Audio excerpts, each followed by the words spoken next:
tuna hian cây trùm lệ túi trang in car kan tlan me ka hei voin hian yang jang ani ka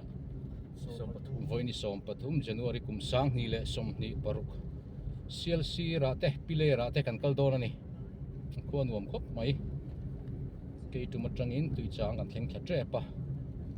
hian kan an happening lu ange voin chu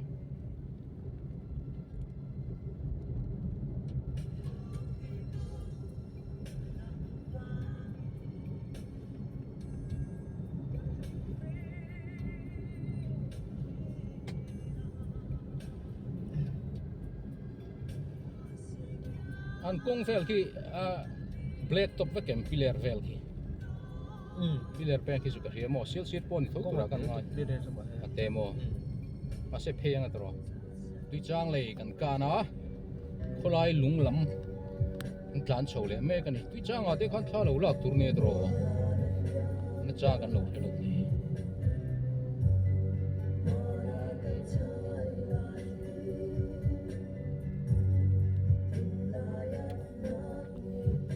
po karinai tak chuan tlan chu lung nuam tho mai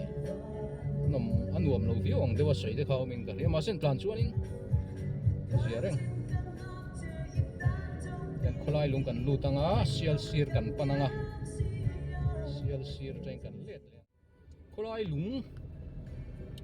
kan na thleng lo de ve kan han chol zoka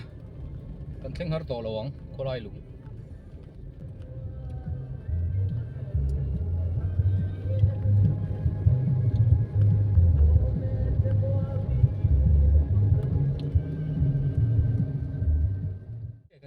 hi tam je kan ya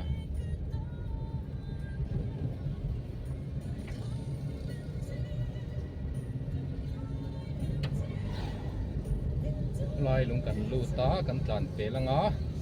che kon kan thenga che kon tangin Sialsîr ning ka hia chuan khu ta hanin khulai lung lu do na khan ton tira han piler peng oma chu kan hola ma hian va pen kan tum boka chu voina kan program deuh chu ni Lungchhuan vel poi han kal kan du view ma se ke min han fan ve de ule ka he ta van lai phai lampang te po ni se kan tum ber so ko Sialsîr khan hi piler nen khan in voina tan chu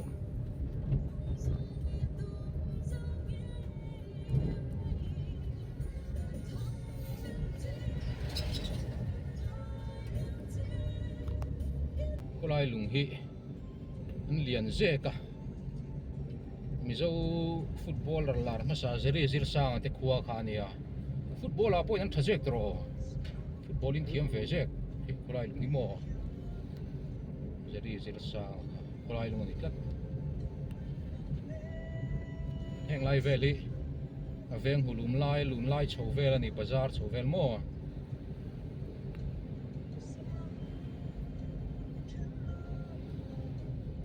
cắt thịt đâu mà trẻ con cần lụt đo này trẻ con khua thì chân ta chuyên khô lár ta cái mấy thế à chân cắt ta này rồi chuyên nó phiệt ngay rồi khua po ha thì mấy thế à lại trẻ con khua này à trong hiến Sialsîr là mà chuyên cần peng đo này peng lo kan tlan je la ni chuan mual cheng i sungdar ti vel khan ta se ke ni chu Sialsîr lama kan peng do na ni tuna hian Sialsîr lam kan pana hei che ko na train kan peng to ala vak to lo kem nga vele mo niang che kon peng atang khan kem ru vel khan ya kem khat chuan tlan to mayang kan la dai ngai lo ram mo kan la kal ngai mi lo na khua kan kal chak ve em thin aram buai lai khan khom pui lian mo kha bian nei na mun khan ni nge a poi mo ve deuh nam hi ne Sialsîr kholian phei chu ni lova maro chu kan tlo chak ve hring hrim hei hun ola na hian kan kala kan hlat to lo tura kan nga ya kem nga borbak ani to lo fang nuam nan pal fo na te po ni mai then ma ni ko te po lo ni mai the ya se ke ni tan kha chuanin kan la kal ngai lo na kan to cha ke me ha ani hei kan lu tre pa voin chu kan ke mani po hi nuam kan tia hei kan mur sing tho mai ni mo a dai tak mai kong po thei han tei vak lu po nom lo a kan plan china chuanin ta la so kan thim trep tong Sialsîr ri kan hlat viau to lawang kan plan dan ngai tuin mo kong tle min lo te ve de wa che ko na tangin peng atang khan plek tok chu ni ma se khok ne khua ri chum ve a tlan thom tak chu ni lo ve kar pon tlan via we Sialsîr kal tum ha kan nia kan tan sual de uleka tu hai van lai phai road lama han kan lo tlan de mai kha lo nia kan theng ha re kan tia tiang khan kon ning ka thila hi an tiam kan theng chau mai ma se van lai phai he lampang hen ena ve lampang hi van lai phai nia chuanin he lampang atlan chho hi Lungchhuan ane Lungchhuan hi kem li vel ne ta tang hian Lungchhuan atang hian Sialsîr kha lu thla le thei thawa Lungchhuan lama kan tlan mai ngo tuna tian Lungchhuan a kan kual chho do ni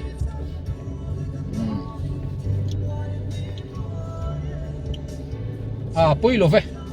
an fan zau pha ni mai Lungchhuan te po kan kal cha ke mem na rem cha se kalila kan tian tho kha ni a tian kem level kan plan nga Lungchhuan khua kan thenga Lungchhuan atang hian Sialsîr ha kem thum vel an tia tha chuang lawan tia kan let mai do ni chu kan le lu do na ni chu kan be se ai khua kan huzal do na lo mom lama ngai mayang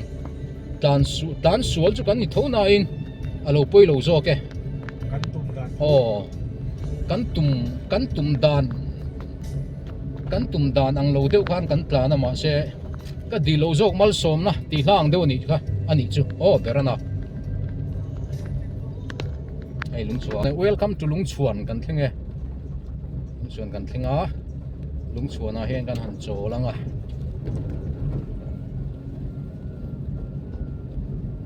Lungchhuan tlangwal zai thiam deuh mai bunia hi oma ma se voi hian alo om lo vai zo te ron chho chia po ni se ina te kan chaw langa Lungchhuan khua kan tlan lut tran che nó mèo rủ thế mấy trò đồ nhìn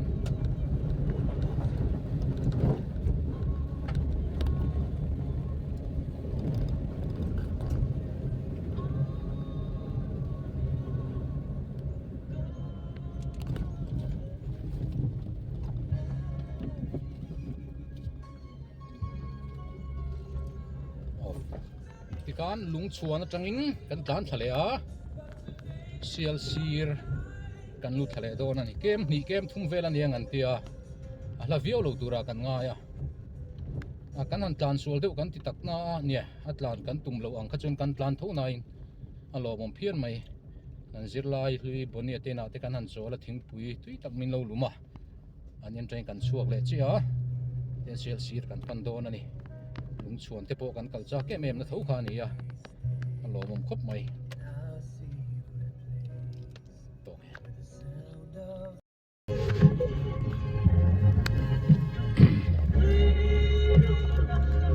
Lungchhuan tanga Sialsîr kan pan thlang na kong ani he laptop ani lo na in kong ama mang renga ding khot firan nu ama lung len tha khop mai he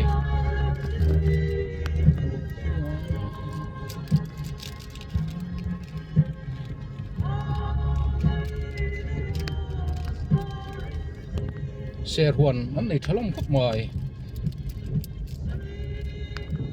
Serhuan zau deuh mai nei lo mai he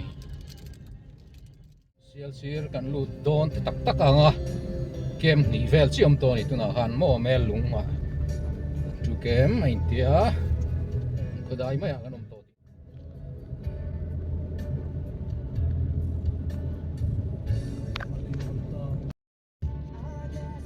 Sialsîr kan lu don tak ta he than mual vel ania khoton tira than mual oma an nuam khop mai hun vel po thing lian deuh deuh a ding thut mai a Sunday tlai vel chuan lun ve dawn ni hi theinin tlan selanga dai kan thlenga chung kan lut trek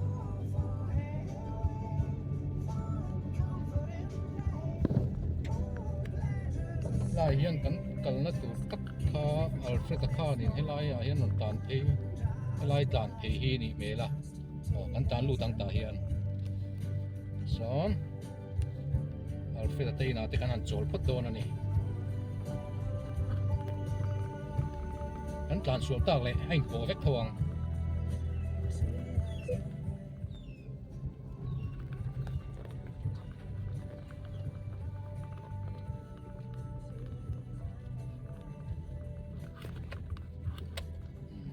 thấy dễ là ngó we like after minute cái tan min lầu mua kìa lá lụt thả mua cái tan quay lại nghe vào tỏ nó sẽ đây run xuống về đấy Sialsir khua cho cần khen ta ấy nuam khóc mày anh có thể rom đàn vel po nuam khóc mày hay tahin kan chol do na ni thak lama te po khuan kuina la tam maya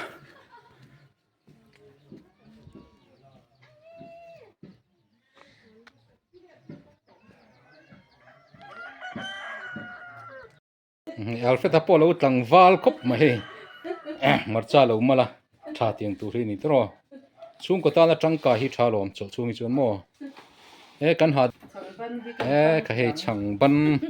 kan ei don hi van tui don na hian Sialsîr kan theng tua he kan zirlai huai in thing pui tui deuh mai min siam saka he chang kan ei don ani kan ei tewang changban anuam don khop mai Sialsîr khua che na kina kan fangang Alfredan min kan pui ngam vela he voin chu anuam kho maya kho theng vel helai hi feel ania apiami so Presbyterian biakin ania ko hran hi pakhat chi noma Presbyterian ko hran dang hin om lova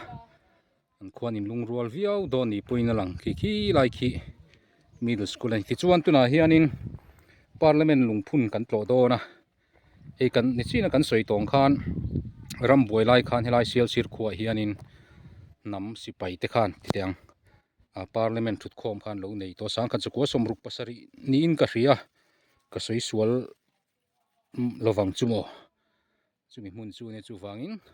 mizo history a po abik takin riat jengkha aphu ve hrim mun poimo atling ve ni ti kha kan soi ma sa ni chu ti chuan tuna hian parliament lungphun kan tlo do na he kan lut chia heng hi enge ni le hey min roi tu pa berian ka relo 85 vek box ya ale lama chuan hi lo rem rem chang do ne kan zirlai an school no pangani he min han ruaya ai nga po ni se mun tlo man hla tak mun riat reng tlak le enge ni mun poimo tak mai kha atling ve ati theya hey chuan chulai sawn alu thei tro kan lut chinang parliament lungphun ti nia ain ziak te po so kan siaranga helai hianin an thukho manga ro an rel nge moni do ni hei do kan lian pui mai la thut thleng ina huala ti hian om kuala anuam hle mai heng lai vel chuwa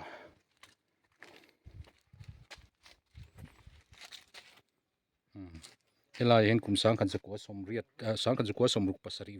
vel khanin Sialsîr khua hian parliament thut khom kha sang khat zakwa le somruk pasari khanin nei alo ni to a MNF tuna hianin kan tlo me kani kan siat chuak dapang Mizo National Front Parliament Session riat rengna Sialsîr LP School mun hi Mizoramin zalena aswala MNF Parliament thut khom na masaberani ahun nikhat atangani som pakua thlasawm pahnih sangkhat zakua somruk paruk sangkhat zakua somruk pasari ka tia sangkhat zakua somruk paruk zo ka lo ni khi ram le hnam ta na zale na sual tu te kan gai san zia riat reng na ne lung hi phun ani pathian le kan ram tan mizo hnam dam reng ro se lungphun bot sai tu ala lo ya speaker mizoram le sialsir mi pui ti nia he lungphun hon ni hi ni som ti panga thlasawm pakhat kum sangkhat zakua som ko pakua ani a hong tu hi mizoram thanga chief minister mizoram khati hunlaya sangkhat zakua som ko pakua chhovela kan cm nilai ka ani hei hi parliament session riat reng na lungphun Sialsir mi chu ani ti chuan hei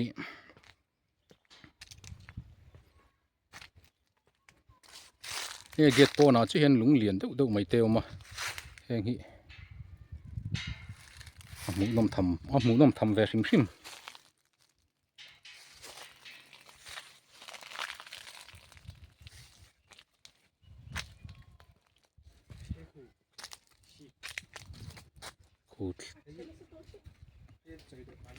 khung lai kun thlo ma vel ania khu anom hmel dai an nom hmel rei hlom mai tin a lang zawa khua hi henglai vel tang hian khawthlir an nuam khop mai a sangkhat zakua somruk paruka MNF parliament session thutkhawm helai Sialsir hmun ania MNF senator te ming helai hian chiang deuh mai na lo in ziak kal mai a kan chiarang kum sangkhat zakua somruk paruka MNF senator te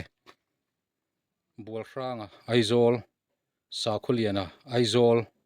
vanmoya saitual malsoma kolni lalkohen kapokpi si thangkima champhai ar thangmoya aizol ngun hula troi pui south saikunga aizol lalchhona aizol lalhmuaka lianchim ara lian tona kon pui lal lian zola sailo aizol robula chipir heng mi te hi kum sangkhat zakua somruk paruk helai hmuna parliament session ni lai MNF senator te anni an hming kha kan chiar dana kan chiar sual deuh lam sual deuh kan ei mai thei min lo hrethiam dawn nia lungphun kan tlo a kan suk thlale a khua hi nuam khop mai hei kawtthler vel hi fel fai ang renga tin kan han la thla thuak thu ka nge hi biakin kha ni presbyterian biakin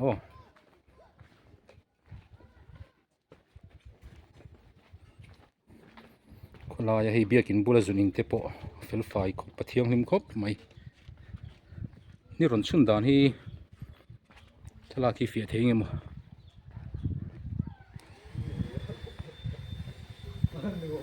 in somruk borvel somruk somsari vel an niangam ma ro chu ko in lungrual takin ni hmela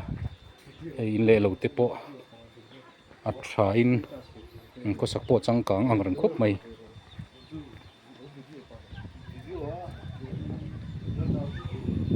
hei hi holami hei hi wai me holani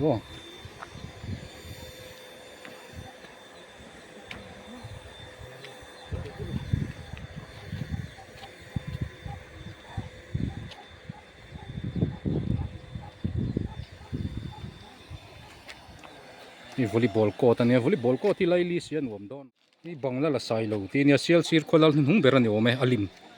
Sialsir kholal hung ber lim an lian deuh mai nan siama a hlu khopang hei khutlang tan chun mo ball court tang kan kal thle a hei ti hian in kalpona kong hi thatak mai hian ti hianin a thur sung mai ti teng anuam khopasin tiang hi furchia po kholai diak don lo ti na nia elam pang hi chu kan kal to lo mai ang en thla kan an la thlanga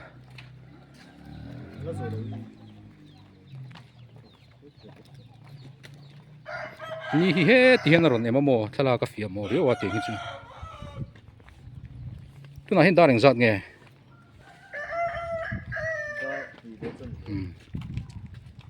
zo hin laila nal via wang ki biakin china kan kalpe la ki tami hi nia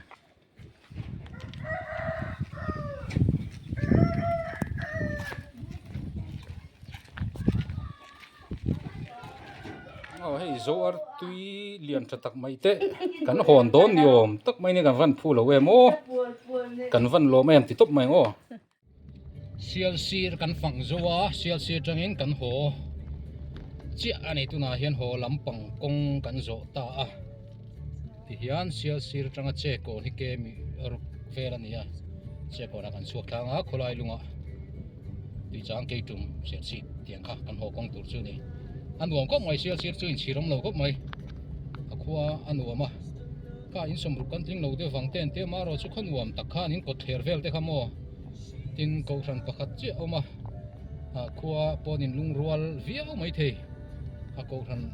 sang sang om khan in lung rual don lo ti na kha ani kher chuang lo a ma ro chu ko ran thumun vek na na ka chu in lung rual te pol lu chong kan ringa a in chiram lo khop mai hoi som se chung ve ani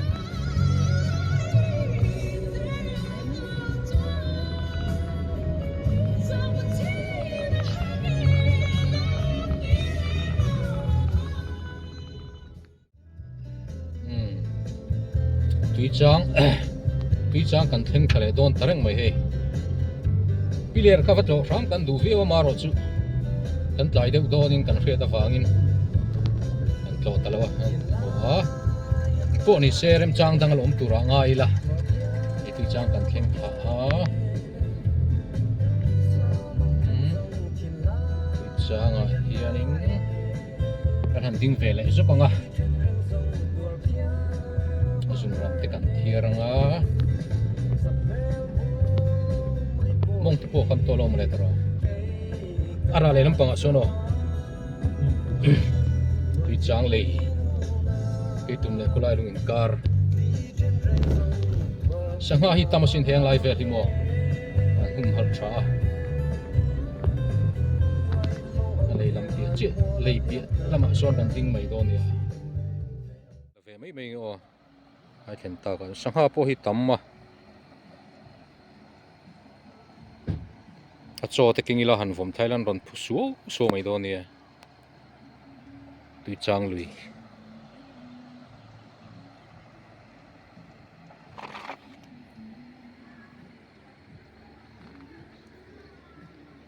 ta hin kan chol chu kanga benga kiu vung vung mai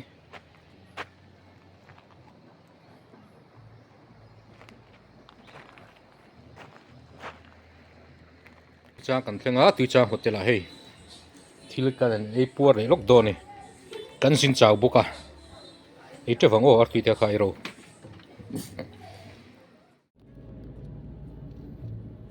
ti khan ke tu matangin ke mai in share chip lam hei ka ho phei le ta a